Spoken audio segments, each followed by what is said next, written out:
Hello everybody, welcome back to Screen Stars. I'm here today to bring you my review for the 2020 science fiction drama Proximity.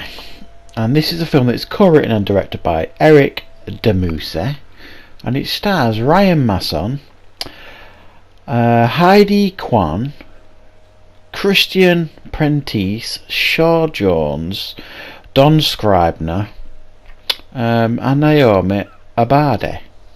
Right, now this is a film that was another one of those films that was supposedly going to get a cinematic release, and it has gone straight to video on demand, and it focuses on a young man, Isaac, played by Ryan Masson, who is a very intelligent young chap. He works at NASA. I can't remember what it is he does there now, some kind of engineer at NASA.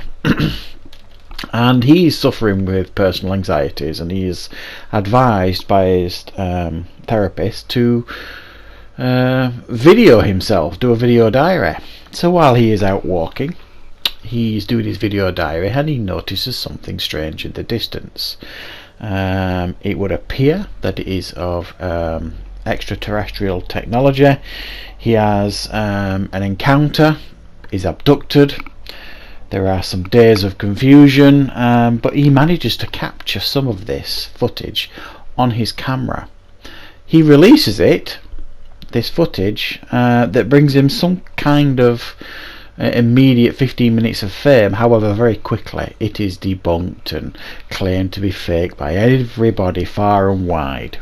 But it also attracts the attention of a shady government department that are intent on finding out what it is he knows and how much he knows, etc, etc. Right, that's basic premise of the film that we get here. What are my thoughts on Proximity? Well, this is a bit messy, this film. The idea is always a good one, I think. It's obviously had a little bit of money thrown at it, this thing. I think the visual effects that we have on display here, for the most part, are pretty interesting and nicely done. And it's almost like it's broken up into sections, this film. The first 40 minutes or so of this film feel reasonably grounded. It's the abduction story and him trying to get his story out and accused of being a fake and all this kind of stuff. And then once this shady government department gets involved, it all gets a bit weird and a bit silly. And it's like you're watching a different film almost. It becomes then almost like an adventure, a chase film. And then the final act of the film is downright ridiculous, I would suggest, the last 10 minutes in particular. It's a bit odd. It's the sections almost like sections from the three different films. The first part of the film I was quite interested in. I thought it was going in a direction that was certainly interesting me, and beyond that, after that, it got a little bit silly. And there's this weird, and I'm not kidding, this weird musical soundtrack running through it that is really annoying. It's like these really teeny boppy songs.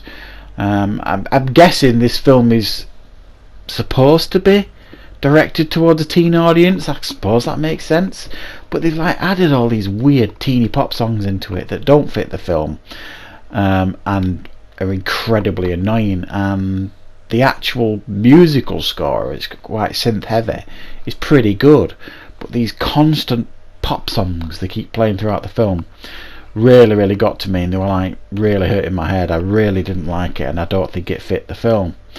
And the pacing of the film, when they slow it down and you get to like bits where characters are interacting, the pace really suffers, and that's mainly due to the fact that most of the characters are fairly uninteresting and pretty underdeveloped. For the most part, I did think Ryan Masson's character Isaac was an interesting character, and I enjoyed his arc for the most part, and a very interesting choice for a lead in a film that's directed for teens, probably teen girls, maybe, for the most part, I'm guessing. Interesting choice. decent actor. I liked his approach to the role, but an interesting choice, because he's not what you would call a classically handsome actor, I suppose. Very, very strange looking chap. Very unique look about him, but I think there's certainly quite a lot of talent there in regards to his acting. But I don't know, it's a real mess, this film, in many ways, and it's a real shame, because it's one of those films that you feel like under the surface. I think if they'd have worked a bit harder on weaving the story together a bit better, making it a little bit more grounded at times, I think this film could have really, really worked. Abduction stories, UFO type stories, they've always got the potential to work, ever since stuff like Close Encounters, and this is almost like it's trying to be Close Encounters for a new generation. But it really, really fails, because where Close Encounters succeeded, this fails in all those areas. Close Encounters had really compelling characters and a brilliant story that kept you gripped, and this one kind of doesn't really. I mean, it really does get very, very silly and beyond ridiculous by the end. But I'm going to give it a 6 out of 10. You could do far worse with your time. It'll pass a good, I think it's 2 hours long. It'll pass a couple of 2 hours, and you won't be that fussed. You won't turn it off and think that I hated that film with a passion.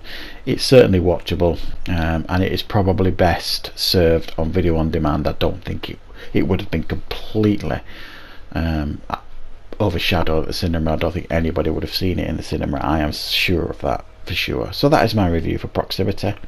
I hope you liked it, I hope you enjoyed it, and of course I'll see you back for more reviews on Screen Stars very, very soon.